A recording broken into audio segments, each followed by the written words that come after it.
Hello students, welcome to my YouTube channel best classes. चलिए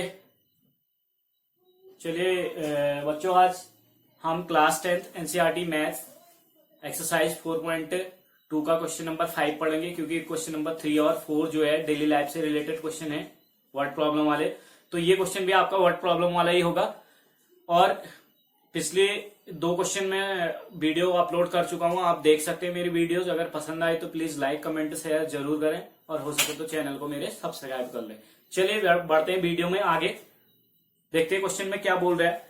question बोल रहा है the altitude of a right triangle is 7 cm less then it's base. ये कह रहा है जो एक राइट ट्राइंगल है, राइट ट्राइंगल का जो एल्टीट्यूड है, एल्टीट्यूड का मतलब होता है लंब, ठीक है, हिंदी में बोलते हैं शीर्ष लंब बोलते हैं इसको, ठीक है, जो बेटेक्स से क्या होता है परपेंडिकुलर होता है, ठीक है, परपेंडिकुलर को ही एल्टीट्यूड बोलते हैं। तो एल्टीट्यूड क्या है, 7 cm less then it's base, इसके बेस से 7 सेमी कम है, छोटा है, ठीक है। If the hypotenuse is 13 semi find the other 2 sides. तो 2 अन्य साइड क्या आपको फाइंड करनी है, यानी इसका जो हाइपोटेनस है वो 13 सेंटीमीटर दिया है। हाइपोटेनस कितना सेंटीमीटर दिया है, 13 सेमी दिया है। और बेस दिया है, बेस नहीं दिया है, लेकिन इसका क्या दिया है, एल्टीट्यूड दिया हुआ है। ये राइट ट्रायंगल बनाया हुआ है मैंने ऑलरेडी पहले से ही। इसका जो एल्टीट्यूड है वो बेस से कितना सेमी कम है, बेस -7। अगर देखो अब बेस भी पता नहीं है मुझे, एल्टीट्यूड भी पता नहीं है, तो हमें एल्टीट्यूड का तो दिया हुआ है, एल्टीट्यूड जो है बेस से 7 सेमी कम है, लेस है, ठीक है। तो हमें क्या निकालना है, बेस निकालना है। तो बेस का पता नहीं है ना, हमें निकालने तो हमें अदर 2 साइड से, क्योंकि 1 हाइपोटेनस दिया है हमें निकालना है एल्टीट्यूड और बेस है। तो हमें एल्टीट्यूड भी दिया हुआ है क्वेश्चन में कि एल्टीट्यूड जो है बेस से 7 सेमी कम है, बट हमें बेस पता नहीं है, तो बेस को हम लेट कर लेते हैं, ठीक है। Let the base of right triangle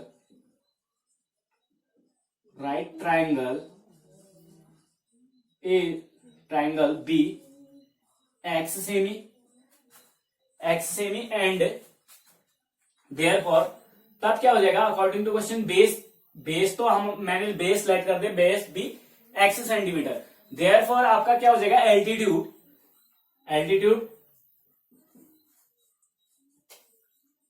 according to question क्या है, altitude base -7 cm less than 7 cm to base, ठीक है, बेस से 7 सेमी छोटा है। यानी अगर बेस मैंने x माना है तो ये जो एल्टीट्यूड है ये बेस से 7 सेमी छोटा है, कम है, लेस है। तो x माइनस क्या आ जाएगा आपका 7। तो एल्टीट्यूड इतना सेंटीमीटर आ गया। अब हमें हाइपोटेनस दिया है, क्या दिया है, हाइपोटेनस।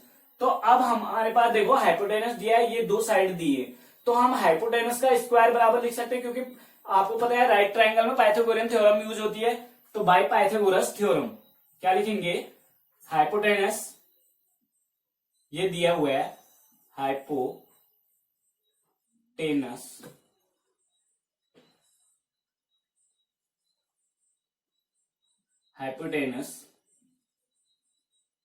ऑफ ट्राइंगल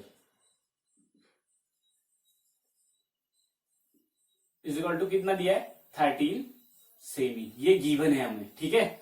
तो हम बाय पाइथागोरस थ्योरम,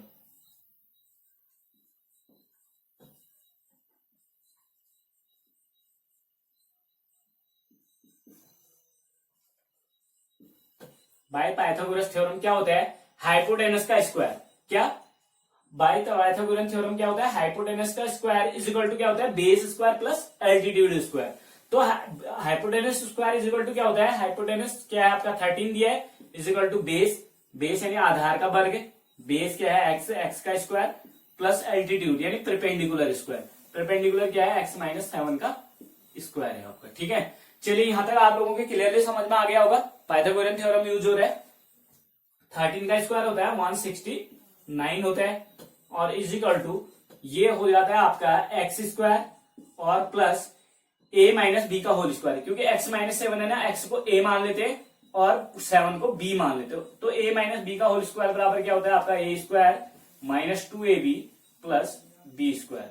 तो यहाँ पे a क्या है, 7 नहीं है आपका, x स्क्वायर है, क्या है, a जो है आपका x है, तो x स्क्वायर हो जाएगा माइनस 2ab, a x है b 7 है, तो a आपका कितना है x और b कितना है 7, तो ये चीज को हमें कंसिडर करना है। तो 7 दूना 14, 14x, तो आपका ये नेगेटिव होगा, -14x हो जाएगा। और -7 तो plus B square, B square क्या है हमारा 7 का स्क्वायर, तो 7 का स्क्वायर क्या होता है 49 होता है। ठीक है, ये बता दिया था मैंने, पहले ही लिख दिया था। ठीक, आगे ए की जगह पे लिख चुका था मैं, बट वो बी की वैल्यू है 7। ठीक है, चलिए समझ में आ गया होगा यहां तक।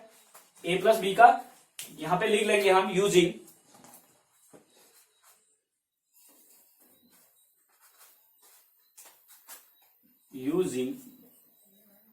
ए प्लस बी का whole square is equal to A square plus A minus B का whole square, A minus B का होल स्क्वायर बराबर ए स्क्वायर माइनस 2ab और प्लस बी स्क्वायर। ये वाला आपका यूज हुआ है यहाँ पे। तो हम सीधे क्लियरली ऐसा कर लेते हैं, 169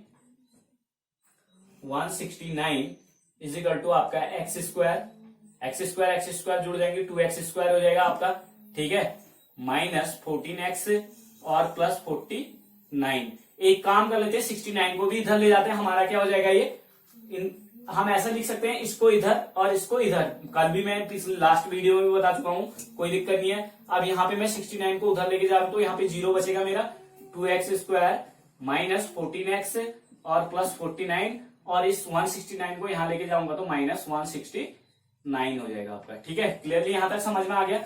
और यहां लिख सकते हैं हम इसको, इनको आगे 2x स्क्वायर माइनस 14x, और ये देखो इन दोनों को सब्ट्रैक्ट कर दो साइन बड़े नंबर का, और वो इसमें से इतना गया तो 120 बचा। ठीक है, क्योंकि 169 में से 9 गया 0 और 16 में से 4 गया 12 इज इक्वल टू ये 0 कहां आ जाएगा आपका, इधर आ जाएगा। ठीक है, यहां तक क्लियरली समझ में आ गया। अभी क्वाड्रेटिक इक्वेशन बन चुका है हमारा, क्या बन चुका है, क्वाड्रेटिक इक्वेशन। तो अब यहाँ पे हम क्या कर सकते हैं, ये 2 से डिवाइड हो रहा है, देखो पूरा इक्वेशन किससे डिवाइड हो रहा है, 2 से डिवाइड हो रहा है, तो 2 से डिवाइड कर लीजिए। यहाँ 2 से डिवाइड करेंगे तो 2 से 2 cancel out, x square minus यहाँ पे 7x और माइनस यहाँ पे बचा 60 इज इक्वल टू 0। अब मिडिल टर्म को स्प्लिट करते हैं, तो देखो एक्सटर्नल टर्म्स का मल्टीप्लाई यहाँ कोएफिशिएंट 1 मानेंगे, 61 या 60 के ऐसे फैक्टर करो जिनका सम और डिफरेंस 7 के बराबर हो। तो 12 5 जा कितना होता है 60 होता है, यानी 60 के ऐसे फैक्टर, मैंने 2 फैक्टर कर दिए 12 और 5, तो 12 में से 5 घटाऊंगा तो कितना आ जाएगा मेरा 7 आ जाएगा। ठीक है, तो एक्स स्क्वायर हम लिख सकते हैं ऐसे, एक्स स्क्वायर माइनस 7 को लिख सकता हूं 12 माइनस 5, ये 7 हो गया, और इंटू एक्स कर देते 7x, माइनस 12 में से 5 गया 7 बचा और x माइनस 7x हो गया। ठीक है, माइनस 60 इज इक्वल टू 0। अब देखिए इसको थोड़ा सा वीडियो पॉज करके आप इसे नोट कर लेंगे, मैं बाकी क्वेश्चन को आगे सॉल्व करता हूं। चलिए देखिए, यहाँ पे एक्स स्क्वायर है, यहां उतार लेते हैं एक्स स्क्वायर, और माइनस है, माइनस से ब्रैकेट खोल रहे तो 12 इंटू एक्स माइनस 12x हो जाएगा, और देखो माइनस से ब्रैकेट खोल रहे तो माइनस 5 का क्या हो जाएगा, माइनस से ब्रैकेट खोले तो प्लस 5 इंटू एक्स 5x हो जाएगा, और आपका ये हो जाएगा माइनस 60 इज इक्वल टू 0। देखिए यहाँ पे कुछ किया हमने, कुछ भी नहीं किया, 7x ही है ये, माइनस 12x में से 5x घटाएंगे तो कितना आएगा हमारा माइनस 7x, यानी मिडिल टर्म को हमने क्या कर दिया, स्प्लिट कर दिया, यानी डिस्ट्रीब्यूट कर दिया। ठीक है, अब दो के ग्रुप कर लीजिए। यहां देखिए x कॉमन आ रहा है तो x बाहर ले लेते हैं, अंदर बचा आपका x की एक पावर माइनस 12 बचा, क्योंकि x बाहर आ गया। ठीक है, मैं इसे फैक्टराइजेशन करना बता चुका हूं, आप ध्यान देंगे इस पे। ठीक है, वीडियो पे। तो 5 यहां देखो इन दोनों में x है नहीं, तो x बाहर नहीं आएगा, तो 5 कॉमन है दोनों में, 5 ले लेंगे, x माइनस 5 से डिवाइड कर लेते हो, 5 12 जा इतना, देखो प्लस बाहर लिया तो अंदर का साइन चेंज नहीं होगा, माइनस का माइनस ही रहेगा, इज इक्वल टू 0। तो ये क्लियरली समझ में आ गया, दो के ग्रुप कर लिए थे हमने, इनमें से कॉमन ले लिए। अब दोनों में क्या आ रहा है, x माइनस 12 है, x माइनस 12, x माइनस 12 दोनों में कॉमन हो गया। क्लियर, अब क्या है हमारे पास बचा क्या, एक x बचा और प्लस 5 बचा, x प्लस 5 ये बच गया, इज इक्वल टू 0। अब देखो इफ रूट से निकालने आते हैं आपको, रूट से बता रखे मैंने कैसे फाइंड करते हैं, पहले इसको 0 के बराबर फिर इसको 0 के बराबर। If x minus 12 is equal to 0, therefore क्या हो जाएगा आपका x इज इक्वल टू 12 उधर जाएगा तो क्या हो जाएगा प्लस 12 हो जाएगा, और यदि x plus 5 is equal to 0 होता है तो आपका x इज इक्वल टू क्या होगा माइनस 5। देखो यहाँ x की वैल्यू है, यहां भी x की वैल्यू, दोनों x की वैल्यू है, लेकिन देखो आपको फाइंड क्या करना था, हमने लेट क्या करी है, लेट क्या किया है, base of right angle triangle. तो बेस जो होगा ना, ये ट्राइंगल है, ट्राइंगल का बेस जो होगा वो सेंटीमीटर में होगा ना, 12 सेंटीमीटर हो सकता है, 5 सेंटीमीटर हो सकता है, लेकिन ये पॉजिटिव होगा ना कि नेगेटिव। नेगेटिव 5 लिया नहीं जाएगा, ठीक है। तो एल्टीट्यूड के लिए, इसके एल्टीट्यूड और साइड्स के लिए क्या लिखेंगे, फॉर साइड्स ऑफ ट्राइंगल, कल की तरह जो मैंने बताया था, negative value will not be acceptable for sides of triangle, the negative value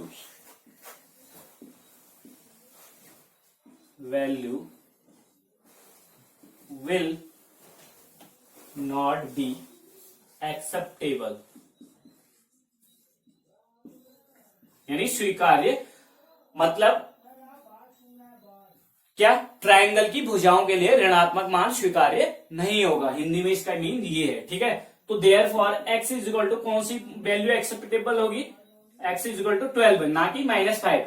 -5 वाली एक्सेप्टेबल नहीं होगी, यानी स्वीकार्य नहीं होगी, क्योंकि नेगेटिव कोई भी वैल्यू नहीं होती ना, नेगेटिव मान नहीं होते हैं। जैसे मैंने किसी भी ट्राइंगल की साइड बताओगा, हमें -12 सेमी तो बोलेंगे नहीं, हम सीधे सीधे 12 सेमी बोलेंगे या 5 सेमी बोलेंगे, तो -5 सेमी नहीं बोल सकते, ठीक है। चलिए, हैंस लिखेंगे, hence the base of triangle is equal to कितना हो गया, एक्स माना था बेस, तो 12 सेमी हो गया, ठीक है। एंड एल्टीट्यूड ऑफ ट्रायंगल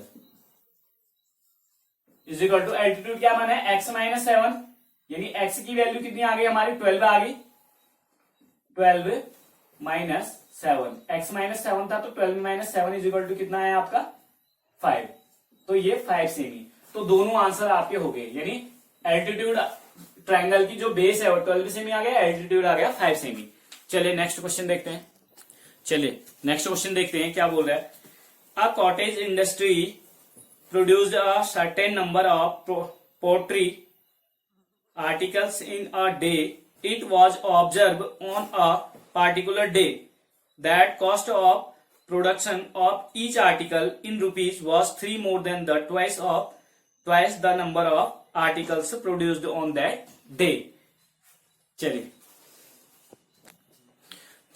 देखिए, क्वेश्चन में बोल रहा है, एक पोल्ट्री इंडस्ट्री है जो बर्तन बनाती है, बर्तन बनाने वाली इंडस्ट्री है, उसमें देखा गया कि एक दिन में ऑब्जर्व किया गया कि उस दिन जितने बर्तन बने हुए थे ना, मतलब एक बर्तन की कॉस्ट जो बता रहा है, उस दिन जो बर्तन बने थे, बर्तनों की संख्या का दुगुने से जो है 3 रुपया अधिक था, मतलब रुपयों में 3 more than the twice of the number of articles produced on that day, यानी उस दिन निर्मित बर्तनों की संख्या के दोगुने से 3 अधिक थी। मतलब एक बर्तन की कीमत बता रहा है वो, यहाँ पे लिखा हुआ है मैंने, cost of each article 3 more than the twice of number of articles produced on that day, ठीक है।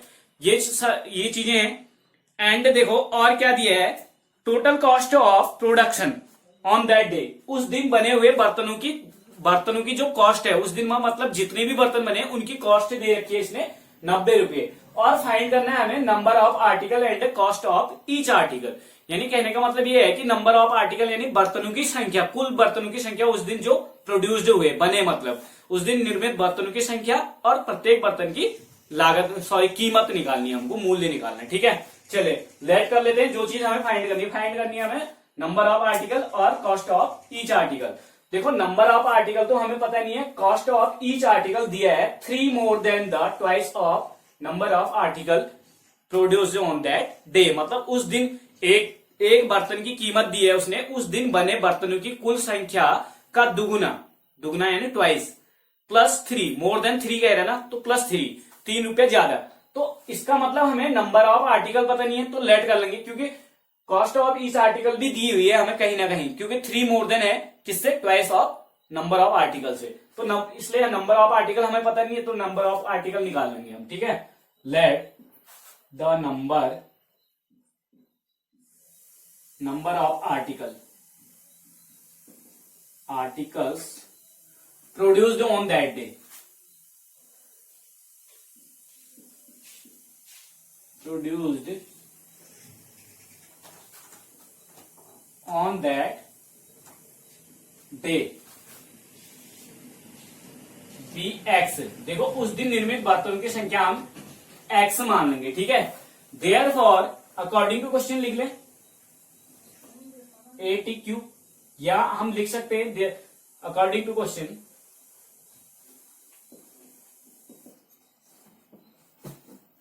To the question. According to question क्या बोल रहा है? Cost of each article. क्या? Cost of each article. ध्यान देने वाली बात है, 3 more than the twice of number of article. 3 अधिक है किससे? 3 अधिक है प्लस 3 है किससे? Twice of number of article. Number of article कितने माने हमने? एक्स माना. उस दिन बने बर्तनों की संख्या एक्स है. एक्स के दोगुने से कितने रुपए अधिक है? 3 रुपीज. तो इतना रुपीज आपका क्या है? क्या है? कॉस्ट ऑफ ईच आर्टिकल है. कितना रुपीज है? कितना रुपीज है? इतना रुपीज. 2x plus 3 rupees. ठीक है, चलिए यहां तक क्लियरली समझ में आ गया आप लोगों के. कॉस्ट ऑफ आर्टिकल निकल गई. अब cost of article produced on that day, उस दिन बने निर्मित बर्तनों की संख्या, कुल संख्या x है और एक बर्तन की आर्टिकल की कीमत इतनी है. ठीक है, तो हम टोटल कॉस्ट ऑफ लिखेंगे. Total cost of articles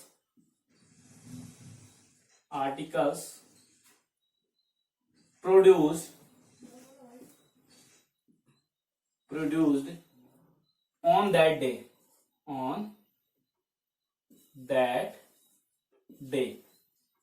is equal to कितना हो जाएगा?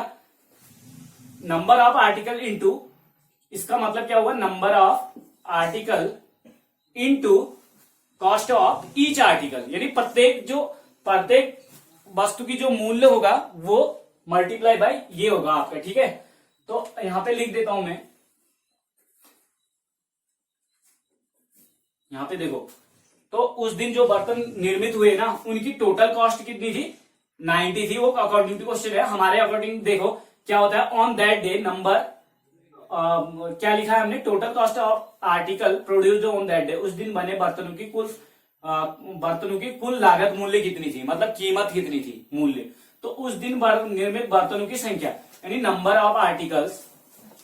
तो हमारा क्या हो जाएगा? जो उस दिन कुल बर्तनों की कीमत ना, देखो माना 10 बर्तन बने हमारे उस दिन, तो एक बर्तन की कीमत 5 रुपए है. तो एक बर्तन की 5 रुपए है, तो 10 बर्तनों की कीमत कितनी हो जाएगी? 50 रुपए. यानी 50 रुपए के हुए. अगर 10 बर्तन बने, एक की कीमत 9 रुपीज है, तो टोटल कितने रुपए हो गए? 90. क्योंकि उस दिन बने बर्तनों की संख्या के साथ एक बर्तन का जो मूल्य है वो मल्टीप्लाई हो जाएगा. ठीक है, प्रोडक्ट आएगा. ठीक, तो लिखेंगे number of articles into cost of each article.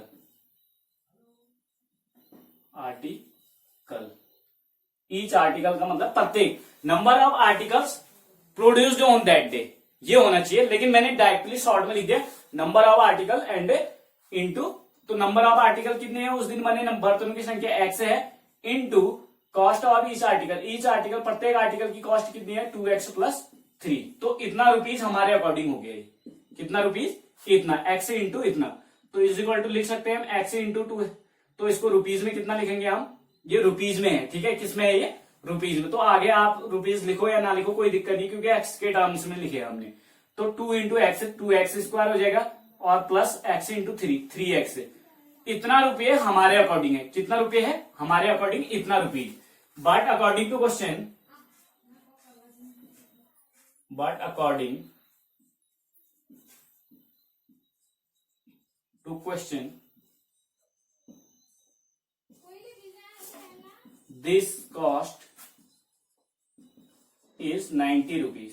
Sorry, rupees 90. आगे से रुपीज लगाएंगे. ठीक है, तो अकॉर्डिंग टू क्वेश्चन वो ये कीमत जो है, ये कॉस्ट जो है आर्टिकल्स की कितनी रुपए है? 90 रुपीज. तो हमारा ये, हमारे अकॉर्डिंग तो ये है जो हमने लेट किया है, और क्वेश्चन के अकॉर्डिंग ये है. तो दोनों की कॉस्ट जो है, ये कॉस्ट और ये कॉस्ट जो दोनों कॉस्ट क्या होंगी? बराबर होंगी, इक्वल होंगी. तो हमारे अकॉर्डिंग कितनी है? 2x² प्लस 3x और इज इक्वल टू क्वेश्चन के अकॉर्डिंग कितना है 90 रुपीज है। तो दोनों कीमत हमारे अकॉर्डिंग जो हमने मानी है, ये कीमत जो है उस दिन के निर्भर बर्तनों की संख्या की कीमत है और ये क्वेश्चन के अकॉर्डिंग 90 रुपीज है। तो दोनों क्या हो गया हमारे बराबर हो जाएंगे, ठीक है, इक्वल हो जाएंगे। तो 2x² प्लस 3x 90 को आगे ले आओ माइनस 90 इज इक्वल टू 0। तो 92 जा 180 के ऐसे फैक्टर करो जिनका सम ऑफ डिफरेंस 3 के बराबर हो। तो ऐसी नंबर क्या है आपकी, देखो ऐसी नंबर आप फैक्टर करते रहिए। मैं बता देता हूं आपको, 15 इंटू 12 होता है। कितना होता है 15 इंटू 12। तो 15 में से 3 गया, कितना बचता है आपका, सॉरी 15 में से 12 गया, कितना बचा 3x। तो 2x² प्लस लिख सकते हैं हम 15 minus 12 into x minus 90 is equal to 0। तो यहां तक क्लियरली आप लोगों के आई होप समझ में आया होगा वीडियो। देखते हैं आगे क्वेश्चन को सॉल्व करते हैं। चलिए देखिए, ये 2x² है, 2x² लिख लेंगे और प्लस से ब्रैकेट खोलेंगे, ब्रैकेट से साइन चेंज नहीं हो गया, 15 इंटू एक्स 15x हो जाएगा और प्लस से ब्रैकेट खोलेंगे तो चिन्ह चेंज नहीं होते, माइनस 12 ही रहेगा और 12 इंटू एक्स 12x हो गया और प्लस 60 सॉरी माइनस 90 है, माइनस 90 इज इक्वल टू 0। यहां भी देखो पीछे मैं बता चुका हूं आपको, फैक्टराइजेशन करना, ग्रुप बना लीजिए। यहां देखो केवल x बाहर आ रहा है क्योंकि यहाँ 2 है, यहाँ 15 है, डिवाइड नहीं हो पाएंगे। तो x की एक पावर बाहर आ गई, x बचा, सॉरी यहाँ पे 2x बचा क्योंकि x ही तो बाहर लिया हमने, 2x बचा क्योंकि x की एक पावर बाहर लिए तो 2x बच गया और प्लस x बाहर लिया तो यहाँ पे बच गया आपका 15। और यहाँ भी माइनस कॉमन लेंगे तो अंदर का साइन चेंज हो जाएगा। देखो 12 दोनों में कॉमन है क्योंकि सॉरी ये 180 है क्योंकि यहाँ पे लिखा हुआ है, सॉरी ये 90 है, हाँ 90 है तो 12 से डिवाइड नहीं होगा तो हमारा कॉमन क्या आएगा, सॉरी ये 90 था तो 90 रहेगा, ठीक है। 180 तो मल्टीप्लाई हो गया ना, एक्सटर्नल टर्म्स है देखो 2 इंटू 90 क्योंकि बाह्य पदों का मल्टीप्लाई होता है, इसके फैक्टराइजेशन करेंगे, फैक्टर्स का सम और डिफरेंस मिडिल टर्म के बराबर होता है। तो 92 जा 80 हुआ, 80 के फैक्टर करे हमने 15 और 12 आए तो 15 में से 12 घटाया हमारा 3 आ गया, ठीक है। तो ये क्लियरली समझ में आ गया होगा। आप देखो इन दोनों में हम कॉमन क्या लेंगे, हमारा यहाँ पे आ रहा है कॉमन 6 कॉमन आ रहा है, देखो 6 से ये भी डिवाइड हो जाएगा, ये भी डिवाइड हो जाएगा। तो 6 बाहर ले ले, x बाहर नहीं आएगा क्योंकि x एक ही है यहाँ, 6 से बाहर लिया तो हमारा क्या बचा 2 इंटू एक्स, 6 2 से 12 हुआ, 2x बचा, 2x से सेम आ गया, माइनस कॉमन लिया तो अंदर का साइन चेंज हो जाएगा, माइनस का प्लस हो जाएगा। 6 का देख लो, 15 छक्का 90, 15 6 जा कितना होता है 90, तो 15 6 जा 90 हो गया, ठीक है, इज इक्वल टू 0। दोनों में सेम कॉमन आ गया तो 2x प्लस 15 लिख लीजिए और ये x माइनस 6 आ गया इज इक्वल टू 0। अब देखो if x 2x plus 15 is equal to 0, ये इसके बराबर 2x पहले इसके बराबर 0 तो 2x इज इक्वल टू क्या आएगा माइनस 15 और x is equal to minus 15/2 और यहाँ लिख सकते हैं हम x minus 6 is equal to 0 तो x इज इक्वल टू क्या आ जाएगा प्लस 6। देखो x की ये नेगेटिव वैल्यू है या पॉजिटिव वैल्यू लेंगे हम, क्योंकि हमें नंबर ऑफ आर्टिकल लिखने, मैंने शॉर्ट में लिखा है na, number of article, x माना था हमने, लेट किया था x, ठीक है। तो x की वैल्यू यानी नंबर ऑफ आर्टिकल, बर्तनों की संख्या क्या ऋणात्मक हो सकती है या 15/2 में बिना ये कंप्लीट नंबर में होगी, इसको पूर्णांक में नहीं है ये, ठीक है। तो 15/12 नंबर संख्या हो सकती है क्या बर्तनों की, नंबर ऑफ आर्टिकल आपके जो है ना तो अपॉन में हो सकते हैं, अपॉन में होंगे तो फिर 12/2 होता तो 6 आ जाता आपका, ठीक है। तो 15/2 है तो 15 का आधा क्या होता है 7.5, 7.5 होता है। तो क्या 7.5 बर्तन होते हैं, नहीं होते ना। तो और बर्तन आपके नेगेटिव भी नहीं होते, तो नेगेटिव वैल्यू आपकी एक्सेप्टेबल नहीं होगी, तो पॉजिटिव वैल्यू क्या लेंगे हम 6 लेंगे। तो बर्तनों की संख्या आपकी उस दिन बने निर्मित बर्तनों की संख्या कितनी है 6 है और कॉस्ट निकाल लेंगे, ठीक है। तो देख लीजिए, लिखेंगे नेगेटिव वैल्यू, शॉर्ट में लिख देते हैं negative value will not be acceptable table for number of article, of articles. ठीक है, therefore x is equal to कितना हो जाएगा आपका 6 लेंगे, तो हेंस लिखेंगे hence number of article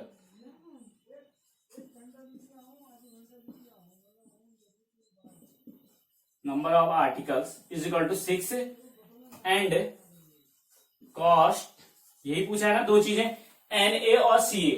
NA का मतलब नंबर ऑफ आर्टिकल x माना है और CA cost of article, each article 2x plus 3 माना था हमने, लेट किया था कॉस्ट ऑफ ईच आर्टिकल